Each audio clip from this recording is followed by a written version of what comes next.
So when we started searching for a new partner, I think firstly, obviously the cultural alignment was a big deal. We went over to Philippines. We looked at several service providers over in the Philippines. I think what really stood out for us with microsourcing was the amount of control we got over staff selection. We were really impressed by the IT setup, cyber security measures, the data protection. That was really important to us as well. And just the level of support, both in Manila, but also the fact that, we had Sean Baker based in Melbourne. We had, an Australian that we could pick up the phone, talk to, see in person if necessary. We first moved my team, which was the compliance team, over to Manila. We started with 12. It took us several weeks to hire that team. I sent my head of compliance over for 6 weeks to train the team up. It was really around building excellent collateral for the team to follow, some real clear black and white rules, and it's been really positive since then. I think the core of that 12 that we hired probably are still there 4 years on.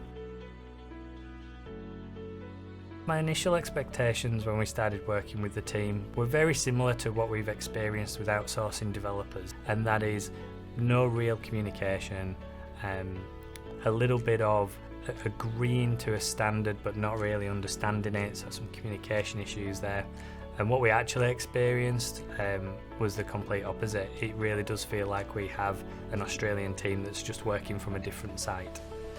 Connective are really the perfect partners.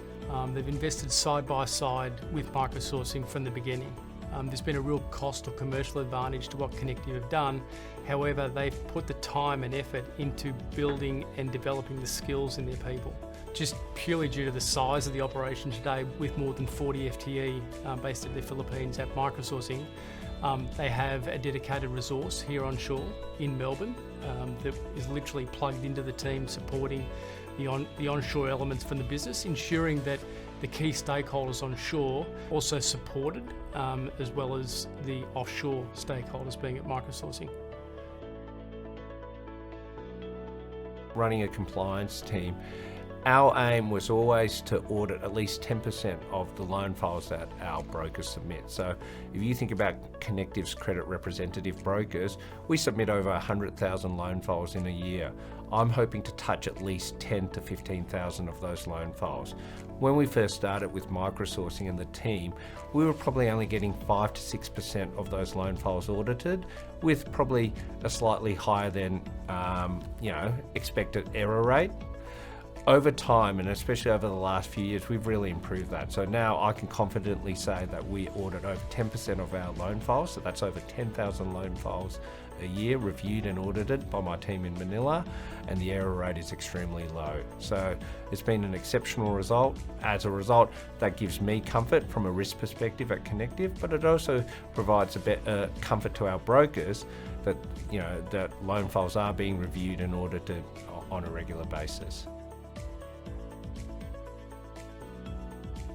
The specific features that you have at MicroSourcing which really stood out to Connective was the flexibility in how we run the team. So we didn't want our team to feel outsourced, we wanted them to feel part of Connective and part of the team. And there's real flexibility in the working hours, there's flexibility in the reporting and the KPIs that are set.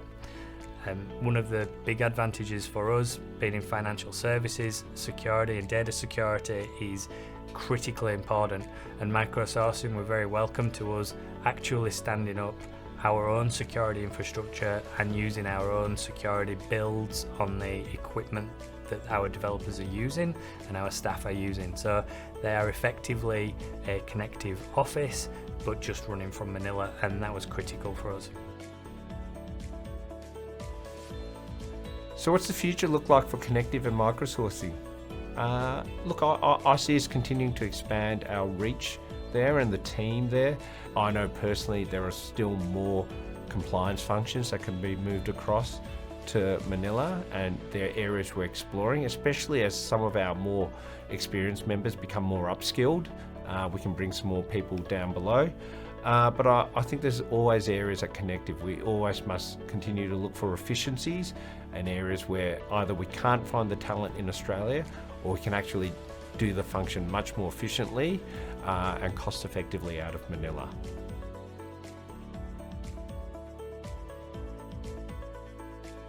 Hi, Sean Baker, VP of Sales and Business Development at MicroSourcing. My team and I consult to groups globally around the benefits of building full-time, dedicated resources offshore in the Philippines. Currently at MicroSourcing, we have more than 8,000 employees across more than 250 unique talent profiles, working for more than 650 global clients we serve.